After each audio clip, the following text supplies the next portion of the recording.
Muy buenas tardes aquí de Argentine Wake Up, Interesting People Online. Desde Viena, mi nombre es Karin Hibaum y hoy tenemos un programa muy especial a nivel internacional sobre la situación de Perú. Hoy tenemos como moderador Marcelo Montes, y politólogo internacionalista que llevará esta nota, y nuestro invitado tan especial, Jesús García Méndez, de Lima, economista, administrador de empresas, y bueno, nos va a contar mucho más. Estuvo estudiando también aquí en Viena, así que representa mucho y conoce mucho las ideologías liberales de la academia austríaca liberal. Muchas gracias. A ver, Marcelo, si te presentás, si lo entrevistás, lo saludás. Gracias. ¿Qué tal, Jesús? Un gusto. Bueno, te queríamos preguntar inicialmente bueno, hacernos un poco un resumen de tu biografía profesional y bueno, en función de lo que ha pasado en los últimos días, las últimas semanas en Perú, las elecciones, que nos hagas un pequeño comentario sobre el resultado final que se conoció ayer. Por supuesto, les agradezco a ustedes, Karin, Laura, Marcelo. Es un gusto estar con ustedes, poder relatarles in situ lo que estamos viviendo en las últimas semanas a nivel político, a nivel económico. Y bueno, antes que nada, yo estudié cerca de 3 años y medio. Inicié mis estudios de administración de empresa en Austria, en la Universidad de Graz, 3 años y medio aproximadamente, de un total de casi 6 años que viví allá, desde los 18 años. Luego retorno al Perú, continúo mis estudios, los culmino, mis estudios de administración de empresa, entro a trabajar a algunas empresas en el área de finanzas. En el 2015 decido aplicar a un MBA con la Universidad de la UQAM de Montreal. Era un part-time debido pues allá los deberes del hogar y los deberes laborales no podía hacerlo completo, y en el curso de 2 años terminamos este MBA muy interesante, muy aleccionador. Y luego de eso me continúo en el trabajo en una empresa, como les digo, en el área de finanzas, y también asesorando a pequeños empresarios. Bien, respecto al tema que vamos a tratar, empezarles a decir pues que en el Perú hemos afrontado la pandemia, que ha sido un mal mundial, en varios aspectos y con varios resultados. Empezamos bastante bien en marzo del 2019, tomando restricciones. No, ninguna llegada de vuelos, ninguna persona sale, restricciones en lo social, en lo económico, restricciones a medias. Sin embargo, esta pandemia del COVID o del coronavirus ha presentado que tenemos muchas falencias como Estado. Posiblemente si no se hubiera dado la pandemia, no nos hubiéramos dado cuenta que tenemos un gran déficit en el sector salud. Tenemos hospitales que no tienen camas UCI, hospitales que no se dan abasto, no hay proveedores de oxígeno, y todo esto pues te da a entender por qué en este momento tenemos más de 180.000 personas fallecidas por el COVID, ¿no? Eso es en el sector salud. Otro tema que fue golpeado por el COVID, el sector educación. Escuelas, bueno, las clases ya no fueron presenciales. Los niños tuvieron que estudiar desde sus casas, desde sus hogares. Los profesores, las escuelas tuvieron que implementar nuevas plataformas de internet, para lo cual muchos colegios del Perú no estaban preparados. Imagínense, en el sector educacional estatal, 1 de cada 5 escuelas solo tiene conexión a internet. Entonces se pueden imaginar el golpe, el daño que han sufrido miles, cientos de miles de escolares de no poder seguir sus clases vía internet. Podías verlo en zonas rurales donde es el sector quizás de los más golpeados y a los cuales lamentablemente no les llega el beneficio económico que hay del país. Imagínate que tenían que subir a cerros con un celular para agarrar señal y poder hacer unos minutos o 1 o 2 horas de clases. Imagínate, qué sector tan golpeado el educacional, qué futuro van a tener esos niños, esos jóvenes de escuela. Entonces, también otra falencia que se desnudó con la pandemia fue la corrupción y la colusión de empleados públicos, de gobernantes, de congresistas que siempre han buscado el bien para sí mismo. Es increíble que la casta política en Perú, desde posiblemente hace 20 o 30 años, entra en política no para bienestar de la sociedad, no para mejorar las necesidades de las personas que lo necesitan, sino para hacerse ellos de un bienestar, para mejorar sus intereses o copar sus intereses. Entonces, todo esto que les cuento fue amainando, reduciendo el interés de la población en política. Y lo vemos ahora último, en las elecciones que han habido, las elecciones presidenciales que han habido ahora último. Puedes notar que ha habido cerca del 25% de ausentismo, que no han ido a votar o que han votado nulo, blanco o viciado. Son 7 millones de votos perdidos que se fueron al agua. Y posiblemente ese es el motivo por el cual tenemos una figura que salió de la nada, un profesor que es un sindicalista, que llevó su palabra a aquellos sitios más recondos del Perú, eso sí es verdad, es posible, y que haya tenido pues esta votación. ¿Por qué? Porque él es un producto del mal sistema o de la mala administración del sistema. No hay otra forma de decirlo. Si los mensajes del gobierno, de las estadísticas y de la opinión pública te dicen Perú es uno de los países con el mejor índice de crecimiento en la región y a nivel mundial, ¿por qué entonces a mucha gente no le llega ese beneficio del crecimiento? Y es en lo que les he relatado. La mala gestión de los funcionarios públicos.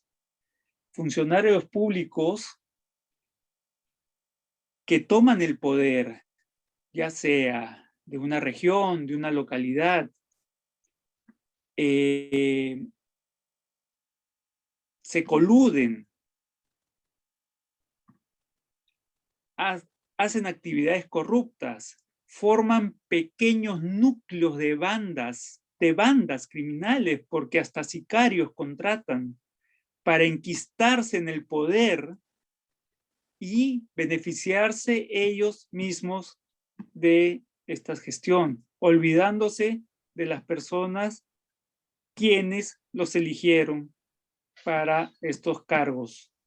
Entonces, te hago una pequeña interrupción, Jesús. Sí. Te hago una pequeña interrupción. Sí, Marcelo. Se me ocurren 2 reflexiones al respecto. Se supone que Fujimori gobernó allí varios años tratando de limpiar, así literalmente, el sistema político peruano, ¿no? Y tú dices que aparentemente después de Fujimori, bueno, hubo varios presidentes, casi todos están o presos o prófugos y hay uno suicidado, todos por escándalo de corrupción, o sea que lo tuyo es una descripción vívida de lo que ha vivido Perú en las últimas 2 décadas. Entonces, ¿cómo compatibilizar ese intento de Fujimori, por un lado, de borrar el sistema político vigente en ese momento, y por qué la clase política ha logrado sobrevivir de alguna forma con todos esos vicios que estás describiendo? Y el otro comentario que te quiero hacer: Perú es un ejemplo a nivel cultural, ¿no es cierto? Es heredero de una gran civilización como la incaica.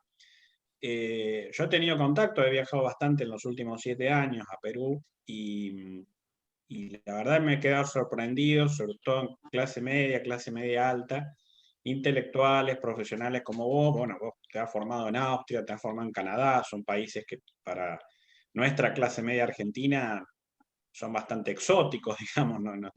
Nuestros dirigentes, nuestros profesionales no se forman en ese tipo de países. Bueno, Karin, yo diría que es una gran excepción acá, igual que vos. Y resulta que, bueno, ¿cómo se compatibiliza? Porque a su vez yo he visto los programas de televisión en Perú, los programas políticos, y veo realmente una clase política de muy bajo nivel. O sea, por un lado, los dos choques, ¿no es cierto? Por un lado, el choque entre Fujimori y la clase política, que finalmente parece que la ganó la clase política, y por el otro lado, de nuevo, este choque entre profesionales como vos, muy bien formados, incluso en el exterior, con un gran bagaje intelectual, cultural y demás, incluso superior a la media de nuestro profesionalismo argentino, ¿no? Y por el otro lado, políticos que la verdad que dan vergüenza ajena, ¿no? En los medios de Exacto. comunicación peruanos y demás. ¿Cómo explicas estas dos dualidades? Y Marcelo, te cuento un poco sobre el Fujimorismo. Si bien es cierto, Fujimori surge como una figura política tipo outsider para las elecciones del 90, y gana gracias a los votos opositores a Mario Vargas Llosa, o de la derecha, ¿no? Mario Vargas Llosa, pues es la figura de la derecha.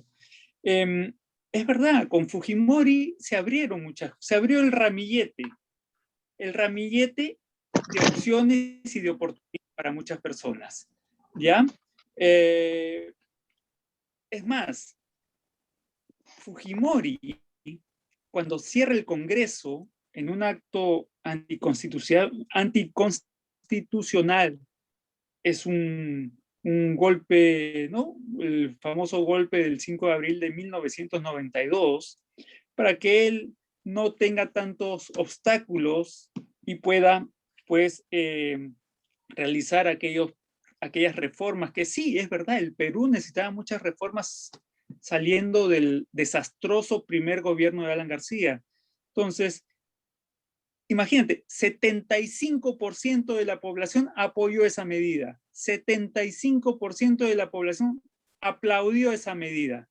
Entonces ya te das cuenta que desde ese tiempo la clase política estaba muy mal vista y tenía una muy mala recepción del pueblo en general. ¿Por qué? Porque no sufrían lo que sufre el pueblo, la escasez, la falta de agua, ¿no? Imagínense, hoy día todavía hay un 30% de hogares, 35% de hogares que carecen de agua, desagüe y alcantarillado. Entonces, ¿de qué hablamos cuando decimos que Perú tiene una de las mejores cifras macroeconómicas de la región o del mundo? ¿No? Es por eso que creo Fujimori sí trató de limpiar.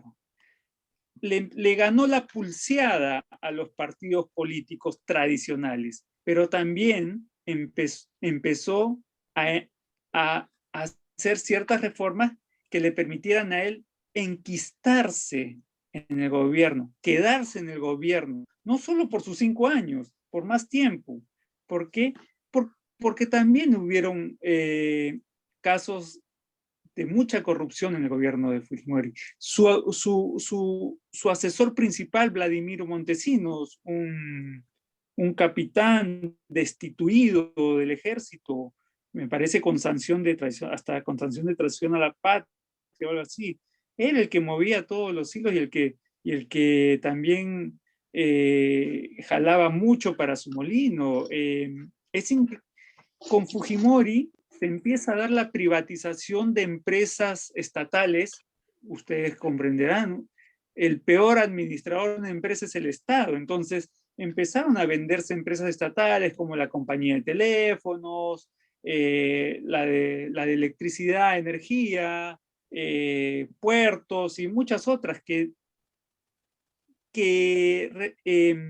significaron un gran ingreso para el Estado, un Estado que venía quebrado desde el primer gobierno de Alan García. Y parte de esos ingresos, ya se imaginarán que fueron a parar también a los bolsillos pues, de ciertos funcionarios corruptos, ¿no?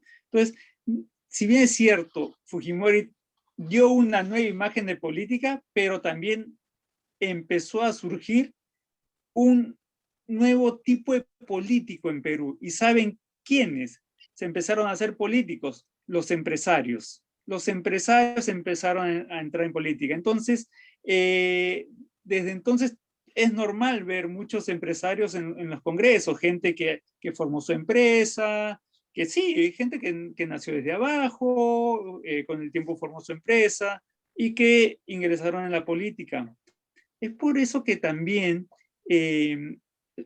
los políticos defienden mucho sus intereses. ¿Por qué? Porque son empresarios a la vez.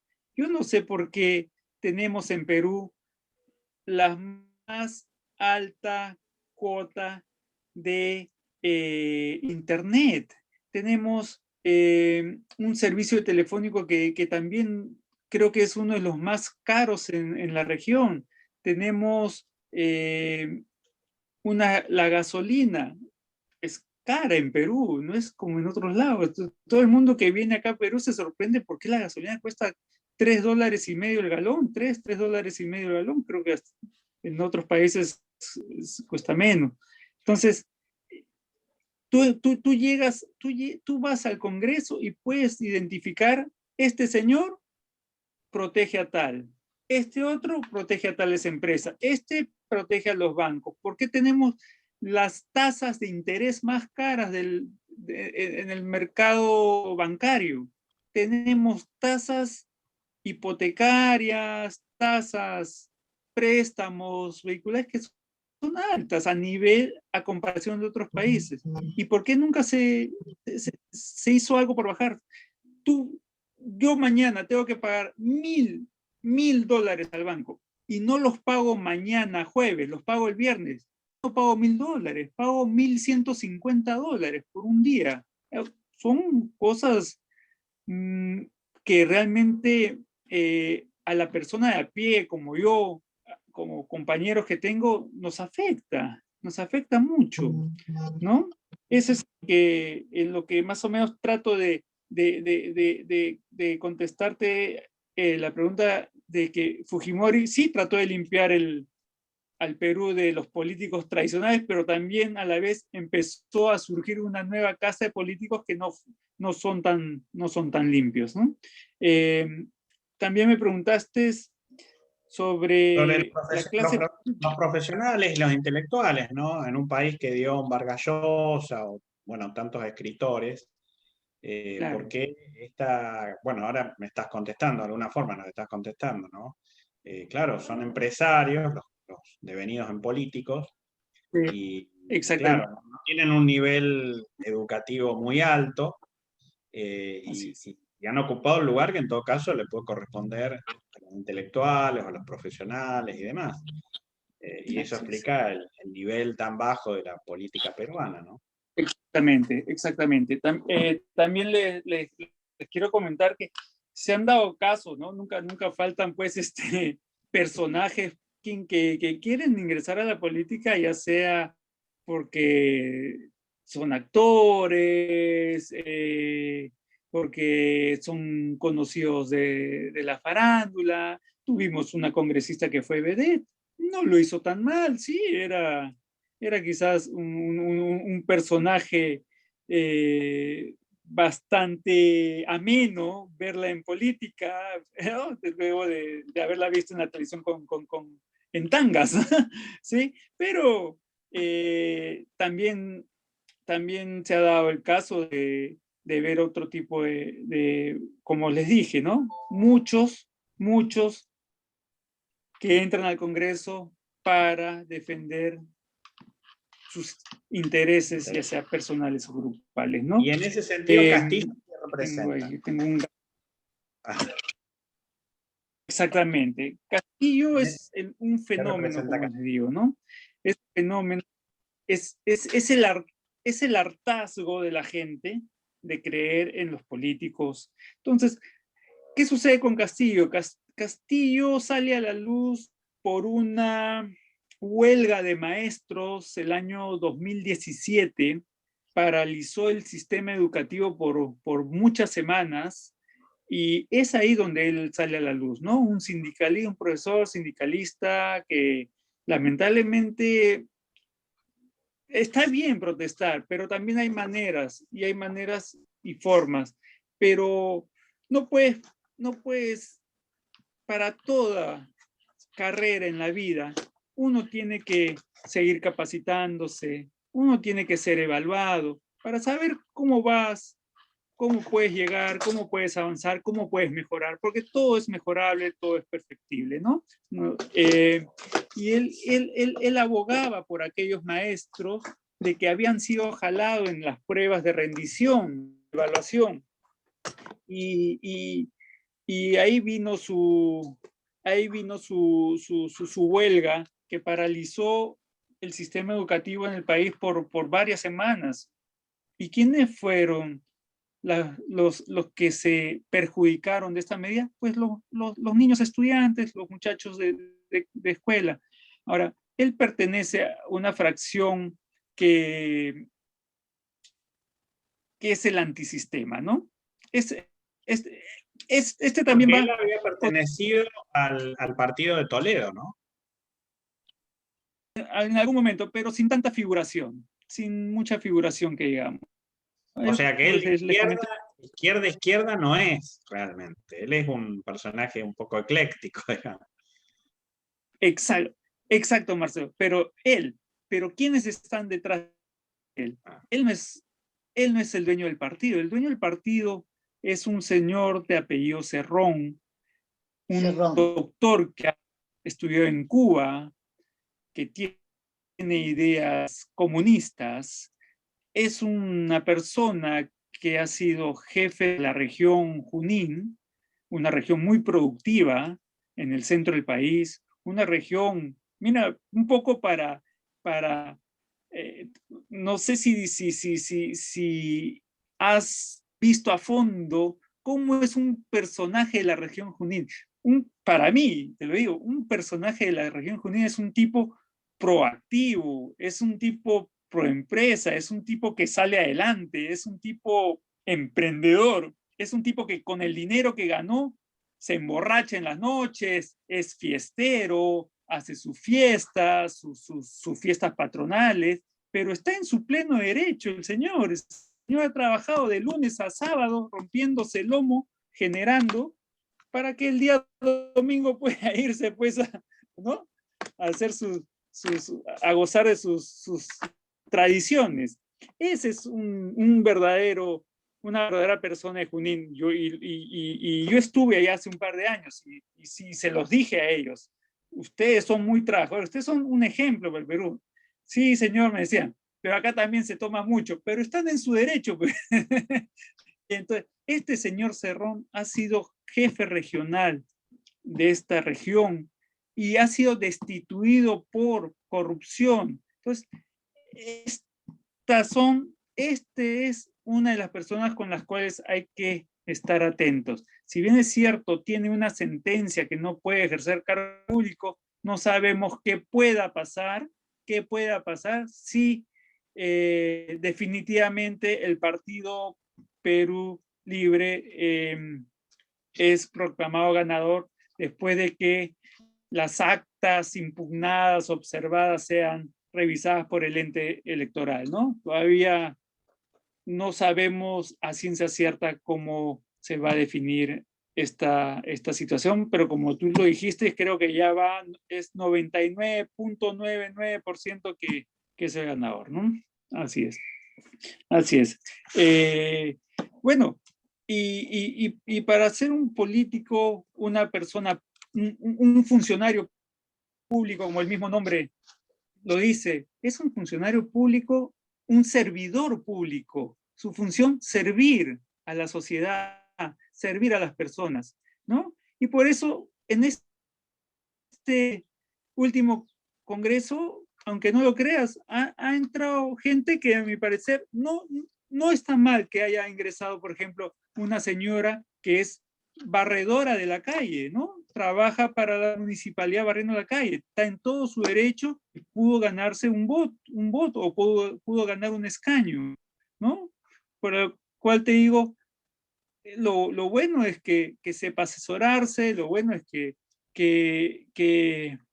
sepa coincidir con demás bancadas. Esa es la idea, ¿no? No remar solo, porque no llegas a ningún lado. Más bien, lo único que haces es enfrascarte en peleas, y es lo que nos sucedió en los últimos 5 años, cuando en una final electoral muy parecida actual, Keiko Fujimori pierde ante Kuczynski, también por 60.000, 70.000 votos. ¿Y qué hizo la señora Keiko Fujimori? Pues le dio la espalda al país, diciéndole a sus congresistas, aquí vamos a poner solo trabas. Y ese también es un gran motivo por qué la situación electoral se presenta de esta manera, ¿no? Ahora último, ¿no? Porque el gobierno pudo haber hecho mucho más, pero no lo hizo porque tuvo un Congreso legislativo que no le daba las facultades, que le observó ministros, que sacó ministros. Es más, hubo hasta vacancia presidencial, tres vacancias, hasta 2 vacancias presidenciales, Kuczynski y su sucesor Vizcarra, ¿no? Entonces, Jesús, te voy a interrumpir, sigo yo con la entrevista junto a Laura Lavalle, porque ya, Marcelo se tiene que ir a dar clases. Así que, a ver. Se fue a dar de comer a su gatito. Ah, bueno, El gato le debe haber volteado ¿Dónde está el gatito? ¿Dónde está el gatito? Estaba fastidiando un poquito el gato. Bueno, Marcelo. Bueno, yo lamento que tengo que ir, pero y... bueno, muy jugosa y ojalá nos podamos ver en otra oportunidad, incluso en Lima. Sí, no, te voy a pedir a Karin que me mande tu WhatsApp para tenerte en contacto. Sí, dale. Bueno, gracias. Perfecto. Chao, hasta luego. Bueno, Chao, Marcelo. Jesús, yo te quería hacer una pregunta. Bueno, que termines de explicar lo que estabas contando y después yo ya quería ir a un par de preguntas sobre el tema del liberalismo también en Perú. Perfecto. No, eso es a final de cuentas, los sucesos políticos se ven aplicados en estas últimas elecciones. ¿Por qué? Porque la gente ya no cree en políticos, porque la gente recibe siempre promesas y no se concretan, porque los políticos solo defienden sus intereses, sea personales o de sus grupos. Y con eso te das cuenta, 30% de la población del Perú no tiene agua, desagüe ni alcantarillado todavía. Como te digo, de 5 colegios, solo 1 tiene internet, conexión a internet. De 5 colegios, solo 3 funcionan. De 45 hospitales construidos en la última década, solo 15 están activos. Entonces, la gente necesitada dice, ¿por qué hablan de que Perú crece económicamente si yo no tengo agua, si yo no tengo internet, si mis hijos no pueden ir a la escuela? ¿De qué hablamos entonces? Y esto origina pues que personajes como el señor Castillo, que viene de una fracción bastante radical se asomen y peleen una elección presidencial, ¿no? Ahora, ¿qué tal, Jesús? Sí, ¿Cómo estás? Sí, Laura. Yo he estado varias oportunidades en el Perú, país que me fascina, sobre todo su gastronomía, para mí una de las mejores del mundo. ¿Me estás escuchando? Lamentablemente, sí, pero ¿Me escuchas? de las más golpeadas. Yo tengo otras aquí que lamentablemente la gastronomía es una de las actividades golpeadas con la pandemia. Gastronómico. Ok, pero quitemos la pandemia de por va... medio. Quitemos la pandemia. Sí, ok. Quitemos la Te pandemia. escuchan. Okay, quitemos la pandemia porque todas las Ya. gastronomías en el mundo han sido golpeadas de una manera u otra. Ok, entonces, a ver, yo te pregunto lo siguiente. En uno de mis viajes a Perú,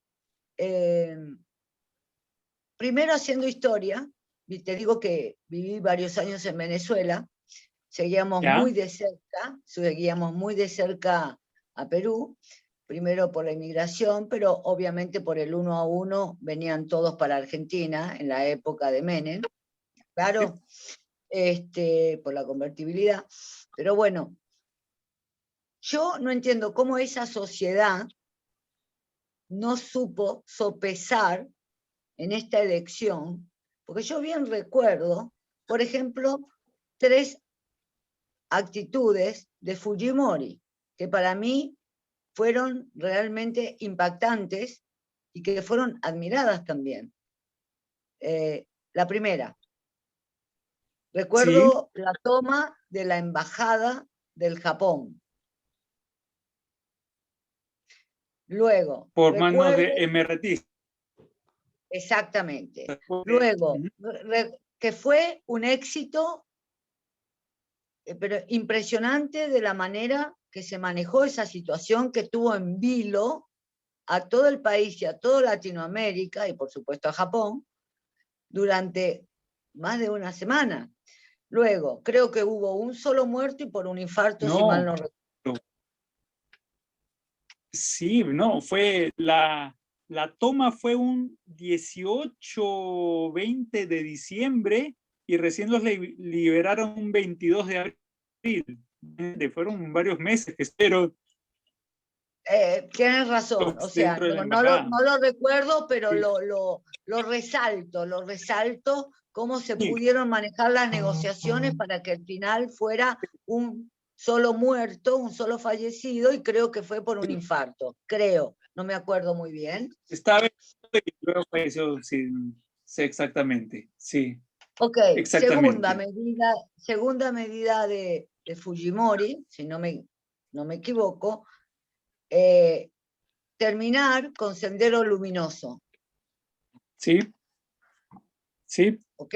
Sendero Luminoso, que pesaba muchísimo, o sea, era como lo que es la FARC o el ELN en Colombia en este momento. Entonces, ok. Tercera, el sistema de esterilización, de los cuales muchos estaban de acuerdo y otros no. Y otros no.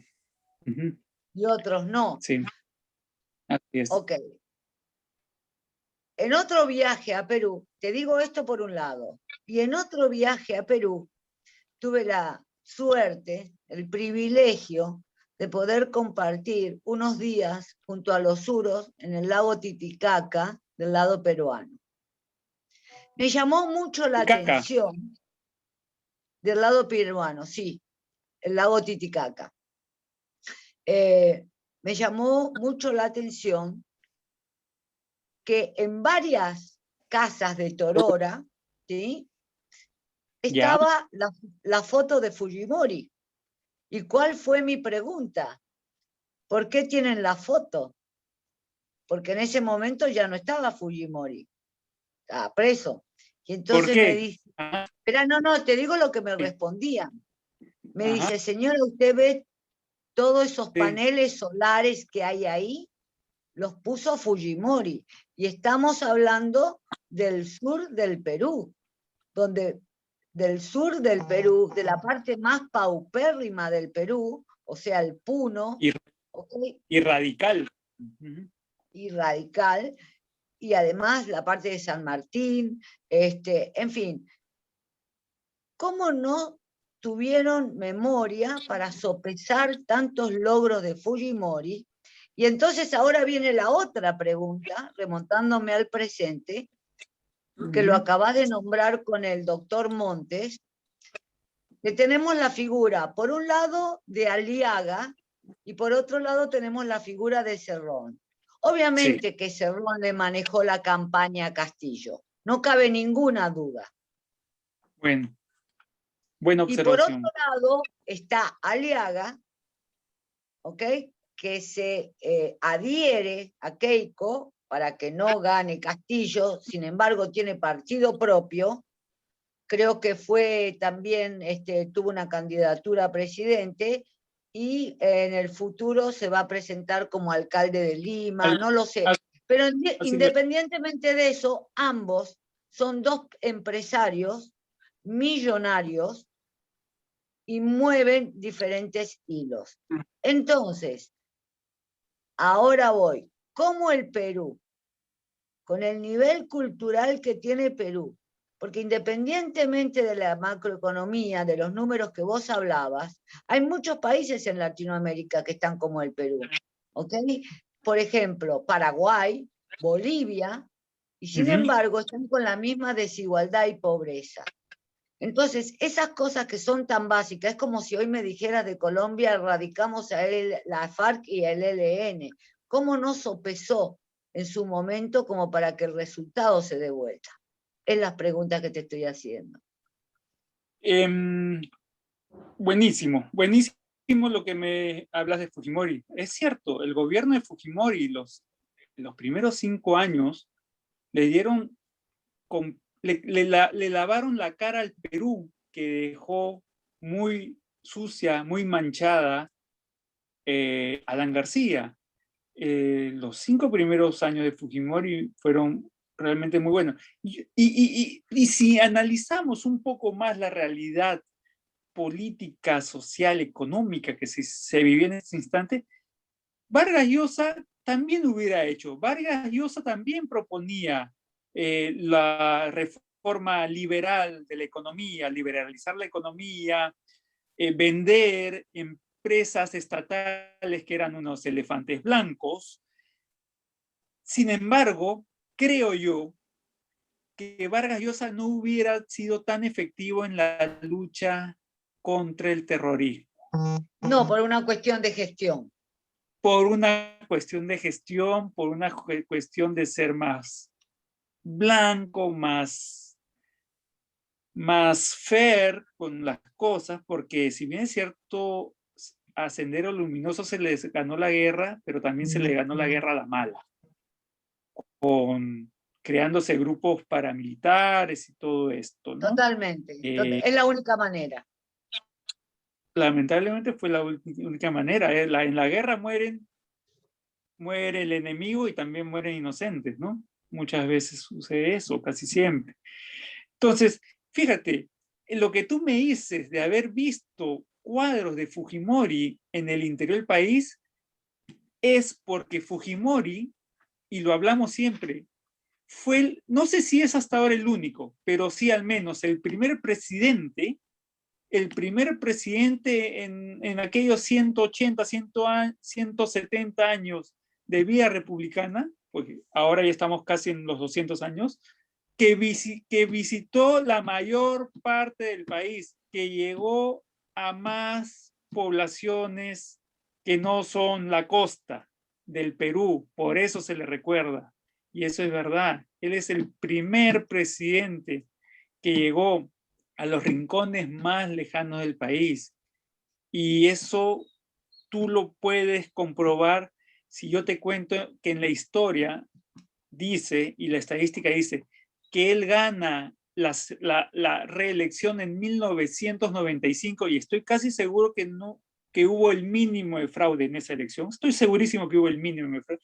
Que si bien usó o no usó algo del erario público para publicidad, o que o que cada evento estatal lo usaba para publicitarse, sí, pero fraude al menos en la mesa no hubo. Ganó con un 65%. Imagínate, 65-64% el año 95. Y es por eso la gente se acuerda de él en el interior del país. Es por eso que, mira, Los Suros, Puno, es un sitio bastante recóndito para nosotros los limeños, ¿no? O para el costeño, ¿no? Imagínate, él debe haber llegado a Puno más de una vez y no con las manos vacías, siempre inaugurando una obra o llevando apoyo social. Te lo digo con fe porque justo estoy leyendo un libro de Fujimori y tengo esa data en la cabeza. No, es que yo Él, o sea, yo lo presencié a los paneles solares. Hace mucho frío en el Puno en la noche. Y ellos están íntimamente agradecidos. O sea, siempre. y es más, si querés te facilito las fotos que yo misma tomé, porque es muy interesante. Es muy interesante verlo. La foto de Fujimori en varias casas, en casas de Torora, ¿no? Porque ellos viven en unas alfombras sobre el lago de Torora. Entonces, dime. No sabía. Qué bonito lo que me cuentas. Uno de mis próximos destinos, ya cuando mengue esto de la pandemia, es Puno, porque sí, quiero ir allá a la parte del Titicaca. Bueno, cuando vos vayas y pasas por Puno, que realmente es un pueblo paupérrimo, y obviamente ahí los votos deben haber ido a Castillo, cuando llegas a tomar la lancha para irte a unirte con los suros, sí, ellos viven sobre alfombras de Torora, y arriba vas a ver todos los paneles solares, y en el 50% de las casas está la foto de Fujimori. Y mi pregunta era, ¿por qué? Porque le permitían primero tener sus almacenes de comida, donde ellos mismos se autoabastecían, y luego el calor en la noche. Fue una experiencia maravillosa que yo tuve. Y aprovechá, ya que vas para allá, te vas a la isla Oasis, en el lago Titicaca, que es una isla... mira, es una belleza, parece que estás llegando, no sé, es maravilloso, maravilloso, realmente una belleza, los orgasmos, todo, bueno, fue una linda experiencia. Ahora bien, está Aliaga, está Aliaga apoyó a Keiko. Ahora último, porque al comienzo no... En el balotaje apoyó a Keiko. Ok. Cerrón maneja los hilos de Castillo, pero no me queda la menor duda de que Castillo es un pobre títere de Cerrón. Exactamente. ¿Cómo la gente no pudo sopesar eso? ¿O acaso Aliaga, por ser un hombre tan poderoso como Cerrón, ante la desigualdad y la pobreza que sí existe en el Perú, a pesar de los índices macroeconómicos, no lo puedo comprender? Y más por 46.000 votos que acaban de anunciar hoy y se declara ganador a Castillo. Exactamente. Te comento, Laura, un poco lo siguiente. En el Perú, como tú o Marcelo lo han comentado y se han dado cuenta, vivimos una polarización cuando hay elecciones para presidente. Nos polarizamos en segunda vuelta. ¿Por qué no? ¿Por qué en segunda? Porque en primera tenemos mini candidatos, mini partiditos, ¿no? En los cuales se disgregan, entonces se distribuyen todos los votos. Pero cuando llegas a la segunda vuelta con dos contendores que contrastan sus ideas políticas, el país se polariza. ¿Por qué? Porque están las personas que sí tienen oportunidades, que sí han tenido la oportunidad. ¿Para qué? Para crecer, para hacer negocio, para trabajar en una empresa, para que sus hijos estudien, y hay aquellas que no tienen esas oportunidades. hay esas a las cuales las oportunidades de crecimiento son esquivas, ¿no? Entonces, y eso casi siempre son los de niveles sociales lo cual significa una gran masa de gente poblacional, ¿no? Y eso es lo que se ha dado ahora último. Esos sectores bajos, esos sectores que se sienten, que no sienten que les llega el beneficio, el crecimiento económico, son los que ya no creen en el sistema. Y por eso, ¿con quién se van? Con aquel que ataque el sistema. Y en esta oportunidad fue Castillo el que atacó el sistema y se fueron con ellos. Y en cambio, a López Aliaga lo ves como un empresario exitoso, pegado al Opus Dei, ¿no? De ciertas características pues, religiosas, de buena familia, como decimos acá, blanquiñoso, blanco, ojos azules, ¿no? Entonces, un poco que también la gente en el Perú se fija en imagen y semejanza, imagen Totalmente, y semejanza. totalmente. ¿No? Y totalmente. por ahí, esto intensifica la polarización cuando llegan dos candidatos a segunda vuelta cuyas ideas... Con biotipo diferente. El biotipo realmente influye, totalmente. Y entonces, si hacemos ahora un paralelismo entre Fujimori, padre, y Keiko Fujimori, hija, ¿qué diferencia le ves a los dos para que el pueblo peruano se haya desmemoriado tanto? Keiko Fujimori cavó su tumba en estos últimos 5 años del gobierno anterior, teniendo una bancada, la mayoritaria, en el Congreso, hasta con 73 congresistas en un momento, luego fueron dimitiendo, fueron separándose, y no apoyó reformas, no apoyó al gobierno a hacer inversión pública en infraestructura que tanto nos falta. No, el gobierno tenía en plan ponerle agua, servicio de agua, desagüe y alcantarillado a por lo menos 95% de los peruanos. Lamentablemente no pudo hacer, pero creo que ni una instalación. Todos los... Hasta que llegó Martín Vizcarra y deshizo el Congreso, fueron 3 años y tantos de puras peleas, si te doy, no te doy, si te doy, no te doy. Entonces, eso es lo que recuerda el peruano de a pie en estos últimos 5 años del gobierno que ha pasado, que ya está terminando. ¿Qué recuerda? El obstruccionismo que hizo el partido de Fujimori teniendo la mayoría en el Congreso. Es por eso que a la Keiko Fujimori no la vas a ver en un cuadro, y a su papá sí. ¿Por qué? Porque su papá sí llegó a muchos sitios, los más recónditos del Perú, y como tú lo pudiste presenciar, hasta en Puno llegó. Y llegó no con las manos vacías, llegó siempre con obras, llegó siempre con bienestar para la población.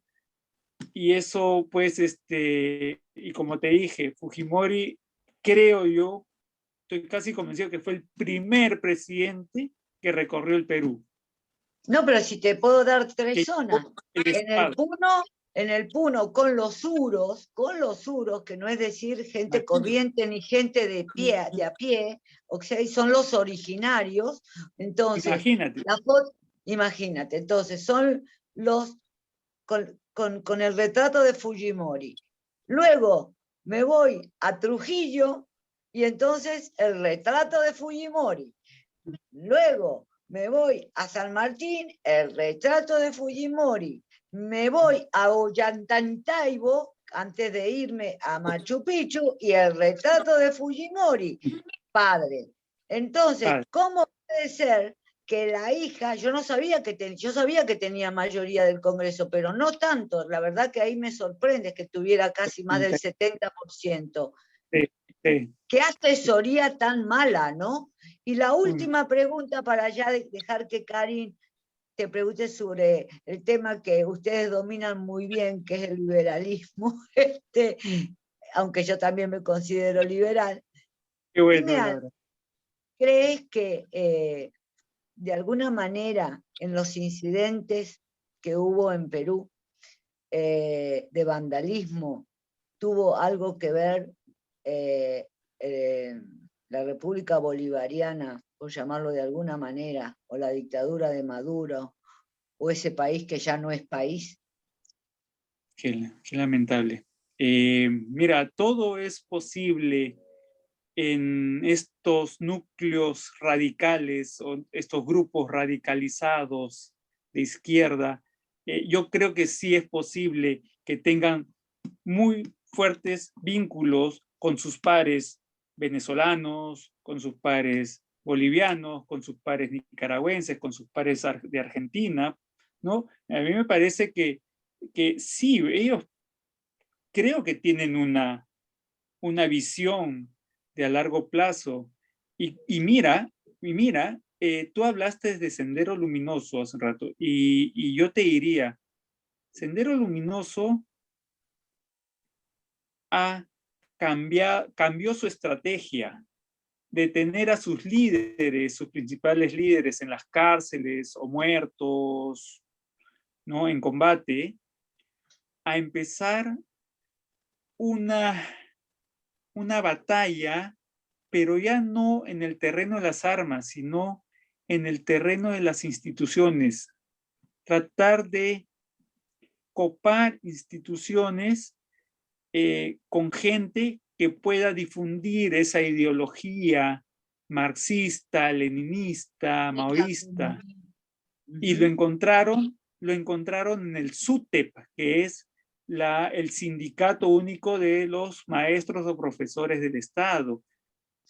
Y ahí ellos sí están avanzando, han avanzado mucho, lamentablemente. En este momento, pero también mira que en este momento tú hablas con un joven de 15 años, 14 años, de niveles A, de niveles B, de niveles C, y realmente no tiene mucha idea de lo que fue vivir en medio de la guerra contra el terrorismo. Ellos ya crecieron en el Perú post-Fujimori, en el Perú del 2000 hacia adelante, en el que todo ha sido más tranquilo, crecimiento económico, buenos PBIs, inversión privada, inversión pública también. Entonces, muy fácil le puedes convencer o meterle idea a Nacho sobre, ¿no? de estos grupos radicales aún muchas.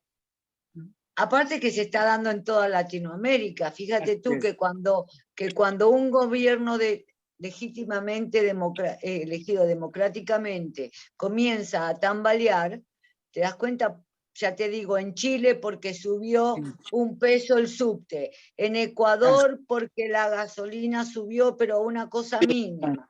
En Perú no recuerdo cuál fue el chispazo. Y automáticamente aparecen todos esos grupitos de izquierda, llamados desde las feministas hasta lo que fuere. Pero son vándalos, tan organizados. Yo he ido a Chile después del vandalismo, de la quema de iglesias, de la quema del subte. Del 2019, ¿no? El 2019 del 2019, Perú también fue en el 2019, Ecuador también fue en el 2019, ¿ok? Yo lo que creo íntimamente que en Argentina, ¿sabes por qué no va a pasar eso? ¿Por qué? ¿Por qué crees que no ya lleguen está tomada, porque ya está tomada por la izquierda. Uy, ay, ay. ¿Tú No crees, importa, nos estamos preocupando por sacarlos, no te preocupes. ¿tú crees que en las siguientes elecciones que tienen ustedes, creo que son 4 años están los presidentes, ¿no es cierto? Estamos ahora en las PASO en 3 meses, o sea, las legislativas. Ya. Y ahí vamos a tratar de frenarlos, ocupando bancas. El error de la derecha peruana fue no buscar concesiones y tratar de unificar a 2 o 3 candidatos que son Sí, la del falta de mismo. equilibrio, la falta de equilibrio en la unión de la oposición. Exactamente, ¿no? Prima el interés personal, la avaricia política, prima la ambición de ser el número 1, el presidente. Eso es lo que debió haber sucedido con gente de la derecha, con los grupos de derecha o digamos o los más moderados, ¿no? Eso debió. Pero ya te imaginas, como te dije, tenemos un sistema electoral que te permite candidatear 22 agrupaciones políticas, 20 candidatos al presidente. Entonces, para que luego queden 2. Y por supuesto que la mayoría del Perú no va a estar con ninguno de los 2. Debe haber una reforma política y una valla más alta y mejores filtros para que no sean tantos estos mini candidatos, mini partidos, estos líderes que aparecen de la noche a la mañana con temas o con proclamas radicales, ¿no? Eso es lo que sucede. Hay muchas cosas por mejorar. Bueno, Jesús, un placer haber hablado con vos y te dejo con cariño. Muchas gracias por tu tiempo. Claro, le voy a pedir tu WhatsApp para estar en contacto. Por favor, por favor. Muchas gracias. Gran abrazo. Muchas gracias. Y anda a visitar a los suros, te va a encantar. Así es. Muy bien, gracias. Gracias por el tip. Bueno, Jesús, ¿cómo estás? Yo quería hacerte una pregunta. Nosotros nos conocimos en una etapa que en Austria del 92, 91, 92, donde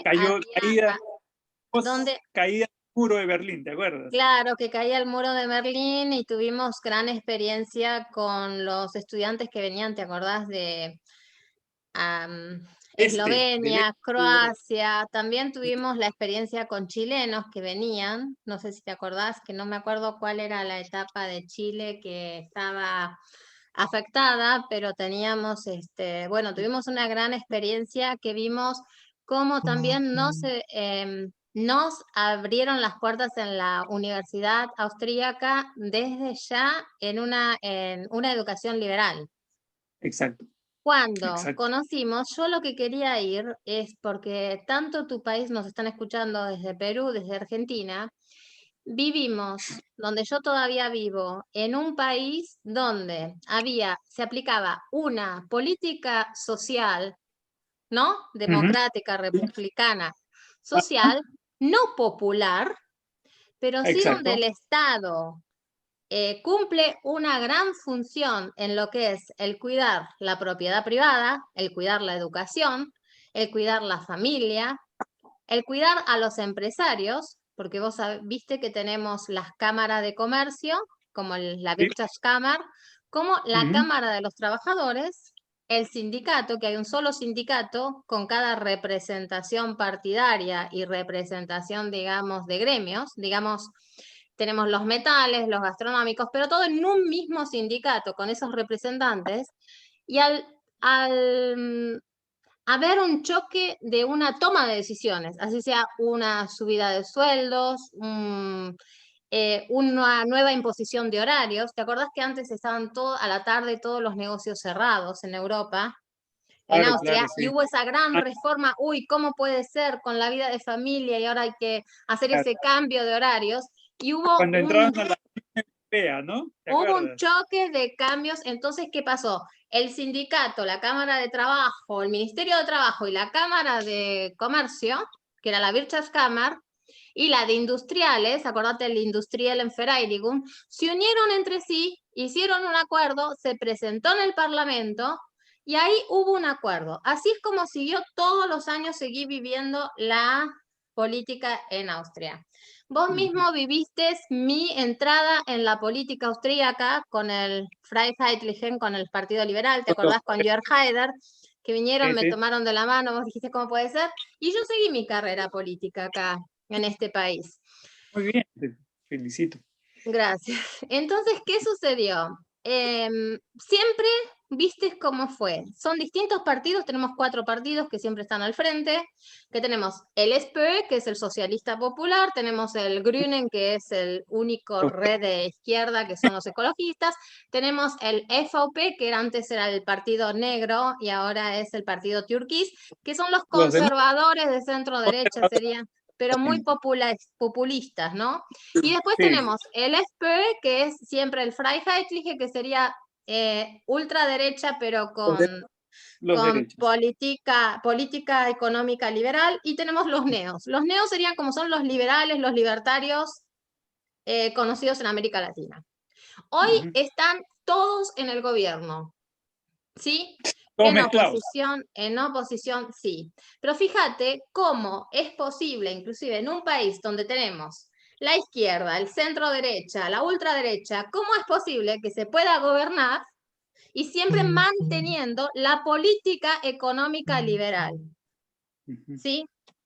Sí. Y también, ¿cómo es la política social? Que vos la conocés.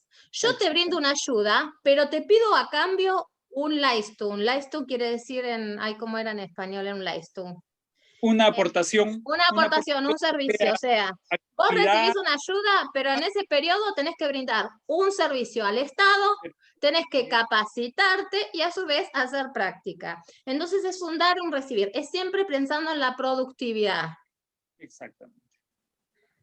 Y en ese caso, mi pregunta hacia vos, porque ya conocés la política en América Latina, cómo funciona, mi gran sueño es decir, bueno, esta política que se aplica tanto en Austria, Suiza, Alemania, Bélgica, Holanda, también podemos decir en Suecia, ¿cómo no puede ser posible aplicarlas en nuestros países? Porque si se aplica bien, cuando nuestros países tienden a ser zurdos, ¿por qué son zurdos? Porque tienen miedo que la derecha vengan y con esa mentalidad antigua de lo que era el capitalismo, cuando en realidad no es. Porque me parece que falta la comunicación correcta al Estado latinoamericano para que entienda realmente qué es el liberalismo y cómo se puede complementar con una política social. ¿Por qué? Porque el Estado tiene otra función que no va a fomentar vagos, no va a fomentar más pobreza, sino que va a fomentar producción, va a ser cazador de talentos y con tus talentos te va a motivar para que vos puedas ser una fuente de productividad hacia tu patria. El patriotismo, el orgullo por una nación es ¿qué puedo brindarle yo a mi país? Y de ahí, con esa productividad, yo te doy un premio, te doy un bono, pero de esa forma vamos viendo hacia adelante. Yo creo que hay una mala interpretación de la economía. Por eso me encanta esta discusión con vos, porque voy a la discusión, me presento, claro, caigo como incómoda en muchos sentidos, ¿no? Y no es ni que yo sea de ultraderecha, ni que sea total antipopulista, no. A mí me gusta, como en Austria, la política social, porque estoy acostumbrada a esa política social, pero con una economía liberal, una apertura del comercio. Y esa apertura del comercio, el Estado tiene la función de controlar que el capitalista no se vaya a los extremos y que el Estado no se vaya a los extremos. Yo creo que con esos criterios vamos a poder lograr en toda América Latina una excelente política, pero lo más importante es cómo capacitamos, cómo informamos a los ciudadanos más, digamos, más terrenales, más básicos, más humildes, que menos están informados porque no han tenido la posibilidad, tristemente, de una información. ¿Cómo les podemos informar? Con un lenguaje bien criollo, con una llegada bien, lo que realmente significa el capitalismo, digamos, el liberalismo que es la libertad de desarrollarme, la libertad de que se me respete mi integridad como persona. Porque nos están abusando de nosotros, se están abusando de todos nuestros méritos. Y se están abusando de nuestra salud mental, corporal, de todo. Por eso es mi pregunta hacia vos. ¿Cómo lo ves como economista que estás viviendo en tu país, que tuviste la fortaleza de volver y decir, yo ya cumplí mi periodo en Europa y ahora vengo a mi país y acá me desempeño como economista? Y fíjate, estás en un país que está viviendo una crisis, pero podés viajar a Europa, podés desarrollarte, podés brindarle a tus hijos un estudio. ¿Cómo lo lográs y cómo podés aconsejar a quienes nos escuchen de otros países cómo podemos dar claridad que este sistema económico, este sistema político, sociocultural, es el correcto también para ser aplicado en los países de América Latina y que los latinoamericanos, por favor, no voten más izquierda? Porque que no hay que tener miedo al liberalismo. El liberalismo es la apertura hoy en el 2021 hacia la libertad y hacia el desarrollo. Estamos en la globalización.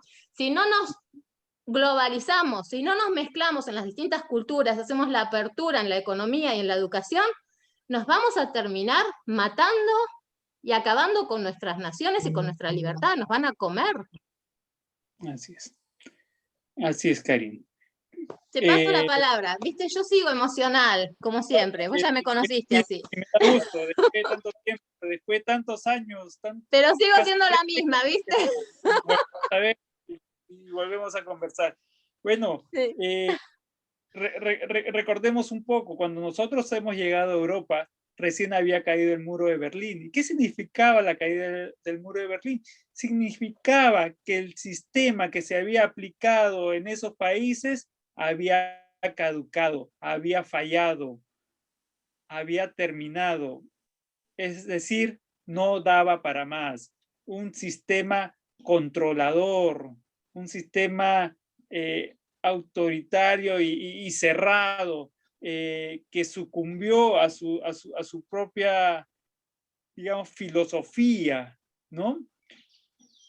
La caída del muro de Berlín realmente, para mí, significó entrar o empezar la globalización mundial, que creo ya se dio una década después, a finales de los 90 o inicio de los 2000, con internet, con temas de librarse, de romper fronteras, ¿no?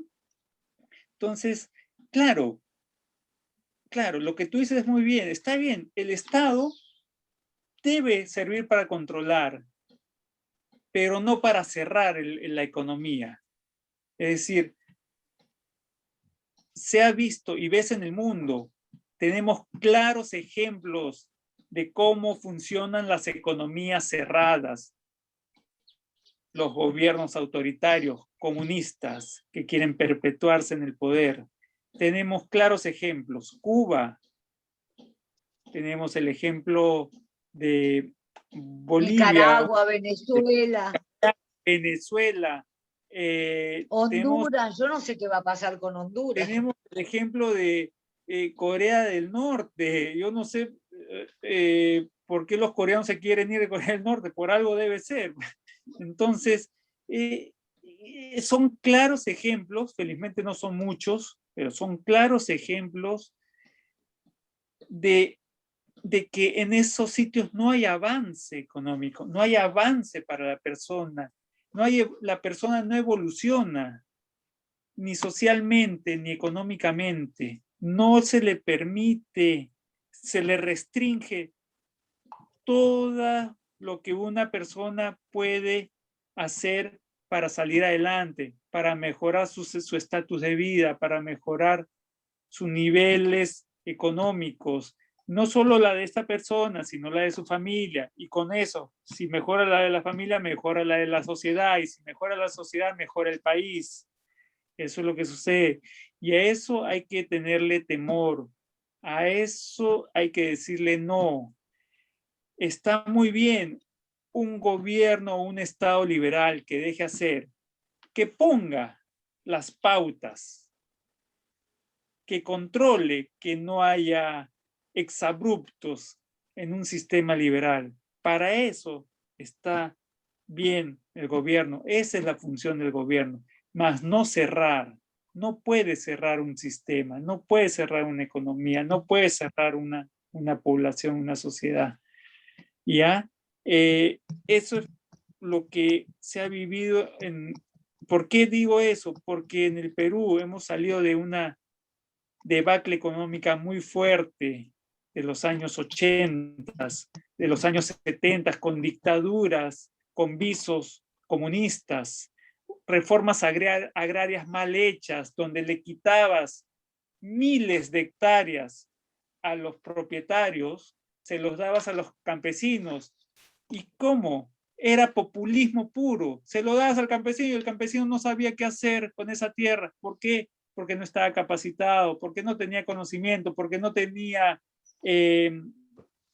la economía suficiente para adquirir mobiliario actual, o como tractores, aparatos para sembrío, regadío. Entonces, se nos fue al agua la agricultura en los años 70. Se nos fue al agua. Entonces, cosas así no puedes hacer en este momento.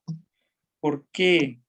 Porque si no, los que van a sufrir no son solo esos campesinos que fueron beneficiados con tierras que les dieron de la noche a la mañana, sino la población en general, porque no van a tener papas, porque no van a tener yucas, porque no van a tener zanahorias, porque no van a tener frutas.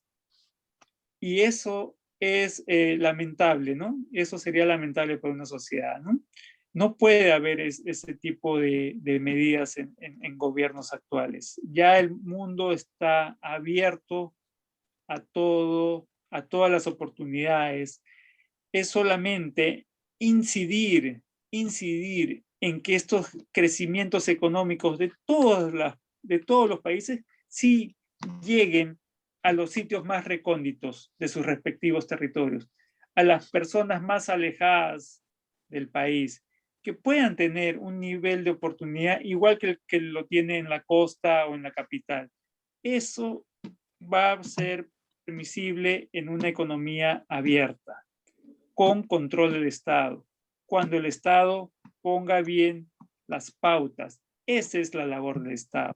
Recaudar, sí, recaudar y saber distribuir, saber dónde invertir, inversiones públicas que beneficien al ciudadano de a pie, inversiones públicas que hagan que la sociedad se sienta respaldada por un Estado que piensa en ellos y no para sus propios intereses.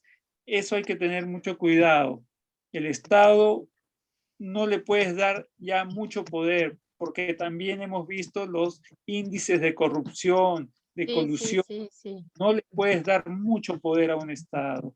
El poder te malcría, el poder te nebuliza la cabeza, te llena la cabeza. No sé si viste, por ejemplo, lo que ha pasado, que estás hablando.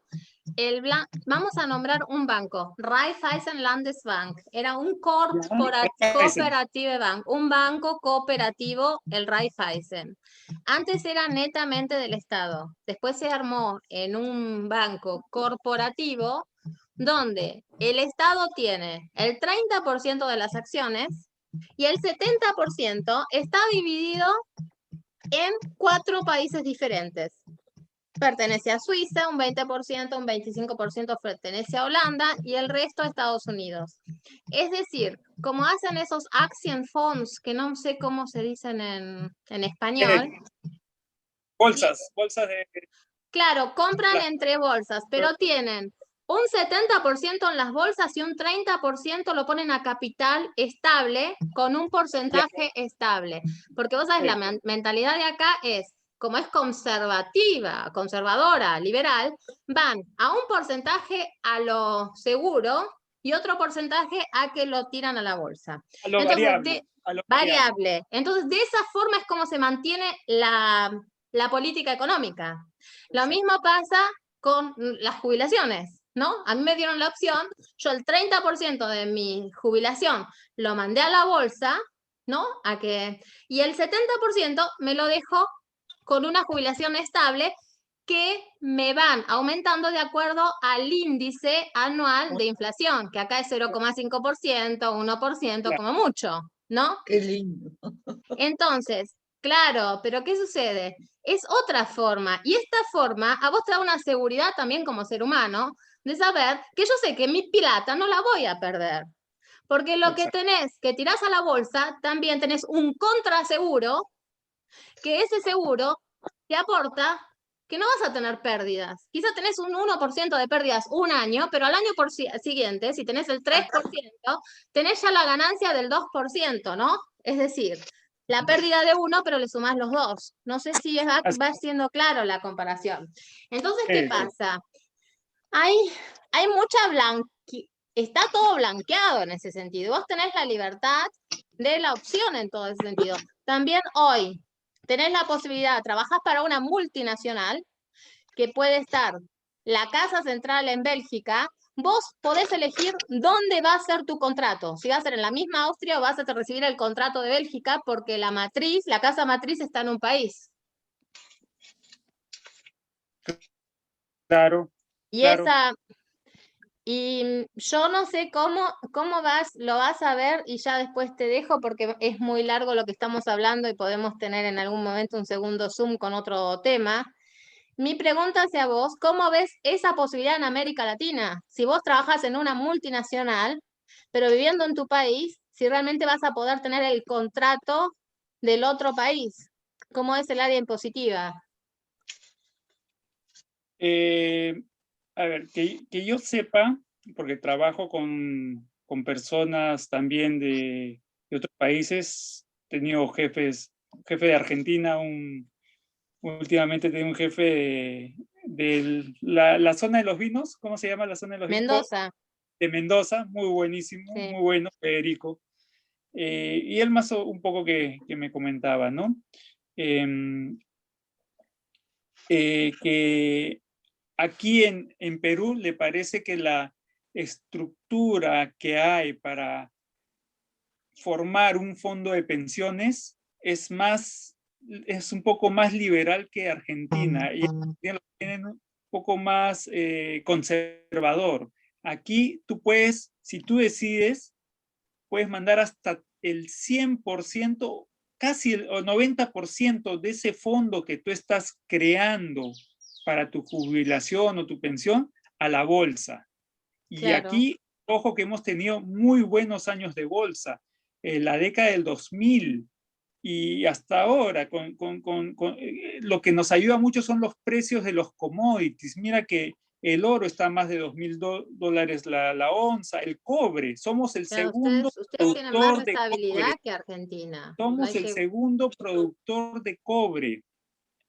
Somos A el segundo nivel productor de mundial. cobre en el mundo, creo. Sí, Y sí. el cobre ahorita se está yendo ya a más de $10 la onza. Entonces, a colación con lo que dices, somos un país minero, somos un Claro. país que nuestra minería nos trae riquezas. Entonces, y eso lo ves reflejado en las tasas que tú puedes recuperar en las bolsas de valores. Y si la bolsa de valores va bien, tu fondo de pensión también va a ir bien, ¿no? Bueno, hay gente más conservadora, ya te van diciendo, mira, a partir de cierta edad, mejor ya no pongas todo a tasa variable, ponlo a tasa fija, porque no vaya a haber un tropezón por ahí, un tropezón mundial como hubo el 2008 en Estados Unidos, que imagínate, a pesar de aquel tropezón, el Perú llegó a crecer 1 o 2% de ese año, o sea, no dejó de crecer. Entonces, un poco es la educación financiera, ¿no? Si eres joven y tienes realmente muchos años por delante de aportaciones, dale, métele a lo más rentable, ¿no? Métele a lo más riesgoso, que eso va a subir. Ya cuando vas llegando o te vas acercando a la edad de jubilación, ya se te recomienda bajar la velocidad y quizás ponerlo, como tú dices, a una buena parte a una tasa estable, ¿no? Entonces, esto, y también quiero incidir en lo siguiente, mira que has tocado este tema. El 30% de la economía peruana el 30%, 35% de la economía peruana es formal. Paga impuestos, paga tus tributos, paga tu de pensiones, paga tu seguro laboral. 70%, 65% es informal. Es decir, y eso tiene que ver mucho de la mano también con la capacitación. Un trabajador de una empresa informal va a cobrar, le van a pagar menos, no le van a pagar fondo de pensiones, no le van a pagar su seguro de trabajador, pero bueno, va a tener trabajo en esta situación. Pero ahí queda. Esa persona que trabaja con el informal no va a dar pie a capacitarse, no va a dar pie a mejorar, no va a dar pie a buscar productividad, como tú dices. La persona del sector formal sí puede hacer una línea de carrera, sí puede mejorar su productividad, sí va a querer capacitarse. Claro, porque a través de la capacitación se relaciona, tiene acceso también a lo que no se dan cuenta, que tienen acceso a los subsidios y a los beneficios también internacionales de los intercambios que hay, ¿no? A través de las empresas. Por supuesto. Entonces te Tenés a digo, Fahuel, por ejemplo, ¿te acordás de Fahuel? no, ¿quién es O de la Fahuel? Magna Steyr, o sea, son las empresas de Ah, automovilísticas que también ok. llevan capacitaciones para abrir empresas de producción en distintos países. Por ejemplo, en el caso de Argentina, te voy a contar un caso. Fue Víctor Klima, ¿te acordás? El Bundeskanzler Sí, Víctor Klima, fue claro. como presidente de Volkswagen Argentina y llevó a la producción de Él fue Skoda, canciller, ¿no? Volkswagen y Audi Argentina, también con la terminación del producto final con Brasil. ¿Por qué? Porque Brasil tiene un Freiheitsabkommen con la Unidad Europea, o sea, una zona franja, que Argentina no se la daba, pero Argentina sí le dio la subvención impositiva durante 8 años por el aumento de manos de obra que daba. Eso fue en la provincia de Buenos Aires. Y también, a su vez, ¿te acordás del grupo de Schmidt-Felpach, de fábricas de cueros? Compraron 3 curtiembres, que ahí fue donde yo hice esa conexión, 3 curtiembres que se fundían en la localidad de Bransen, de la provincia de Buenos Aires, cerca de La Plata. Entonces, compraron las curtiembres fundidas y también haciendo esa negociación con los gobiernos. Nos hace zona franca, el producto terminado es argentino, pero etcétera, etcétera. Y así fue como fueron los grandes inversores hacia allá. Pero tenemos un gobierno tan inteligente como este señor Alberto Fernández y Cristina Fernández de Kirchner, que cierran la producción, que cierran todo, estatizan todo y están tirando a un país con tanta riqueza natural y con tanta riqueza humana, de recursos humanos, al cohete. Y la gente, por eso me desespero de decirles a los argentinos, no los voten más, por el amor de Dios, piensen en sus hijos, piensen en el país, piensen también en la gente que tienen empresas privadas. No podemos ser tan egoístas. Estamos gobernados por corruptos. Y me desespera que todavía sigan en el poder. Es la verdad. Cuando vos sabés que salimos al exterior y vemos que es posible con otro gobierno, es posible trabajando. No tenemos que tener miedo al trabajo, no tenemos que tener miedo a la capacitación. Dios nos creó con una inteligencia que si la vamos desarrollando, vamos avanzando. Todo ser humano tiene la capacidad y tiene el derecho de tener una educación y de producir. Exacto. O sea, de producir. Lo más humilde que seas, pero todo es producción, todo es productivo. Y por eso me desespera. ¿Te acordás nosotros qué éramos? Teníamos 19 años en la universidad, mientras otros se iban a bailar salsa, que hoy siguen de barmans o siguen de mozos. ¿Y nosotros qué? No salíamos, nos tragábamos los libros, pero hoy somos profesionales con 2 magíster, con una apertura, digamos, global, y queriendo sacar a Ujú. nuestros países adelante, de la manera que podamos. Vale la pena a veces sacrificarse, vale realmente la pena, porque tenés una apertura, tenés la solución, te vas Claro. conectando internacionalmente y a su vez con este intercambio, realmente de esa forma podemos sacar países adelante y abrir cabezas, digo yo. Como dicen algunos memes, ¿no? ¿Qué es el comunismo? Bueno, ¿quieres enseñarle a tu hijo qué es el comunismo? Haz que barra la casa, que limpie la casa, ¿no? Que lave el auto. Le dices, te doy tus 50 pesos, ya, y después viene su hermano, dame 20, ¿no? Ese es el comunismo, por no hacer nada. Bueno, pero a través de que recibís tu mensualidad. Esa es muy buena, Claro. ese es muy buen comienzo económico de la educación. Vos recibís al final de la semana tus 50 pesos, lo que tu padre te pueda dar, para poder salir o lo ahorrás, pero a cambio ayudaste en tu casa. Y vos te sentís Sí. realizado porque Sí. brindaste un servicio. Y esa Claro. es la forma de comenzar. Y esa es Yo la te brindo vida, un servicio y me gano algo. así es la vida. Así es la vida. Exactamente. Pero Bueno, yo, sí.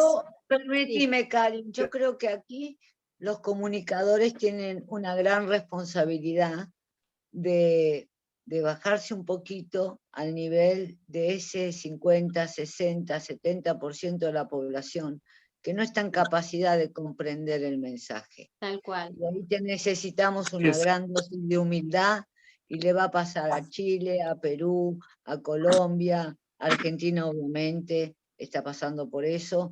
Entonces yo creo que tenemos que tener los comunicadores, yo no soy comunicadora, pero una gran responsabilidad en cómo transmitimos lo que queremos y lo que es bueno. ¿Cuál es la diferencia entre el comunismo, el capitalismo, etcétera? La gente que está en el resuelve día a día no está en capacidad ni siquiera de escucharte. Es verdad, no, por eso. Pero eso es lograr la llegada. ¿Jesús se te cortó? Laura, Dime, Jesús. Sí, Laurita. Ay, Laurita, qué lindo. Así llaman en Perú, Laurita.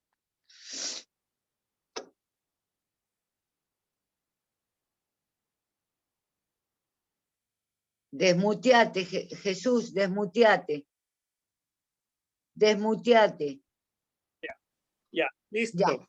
Laurita, cuéntame un poco el tema en Chile.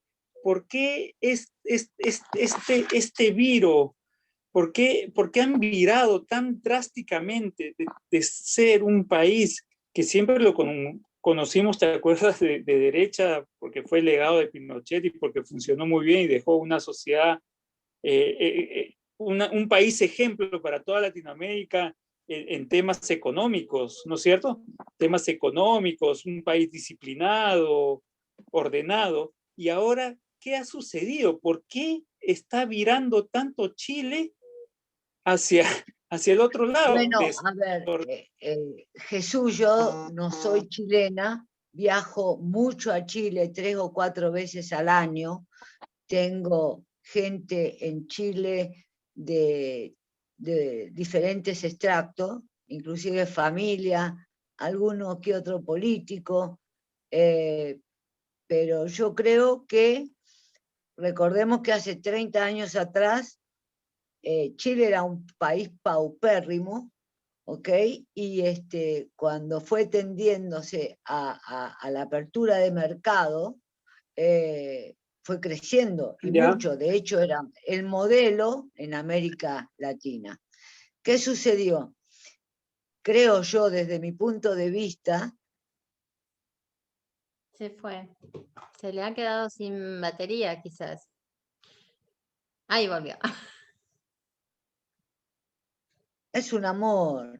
Sí, sí. Es un amor de persona, estaba diciendo. Te lo digo enfrente.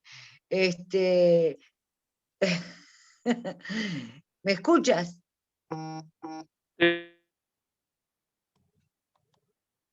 Jesús, Jesús, ¿escuchás?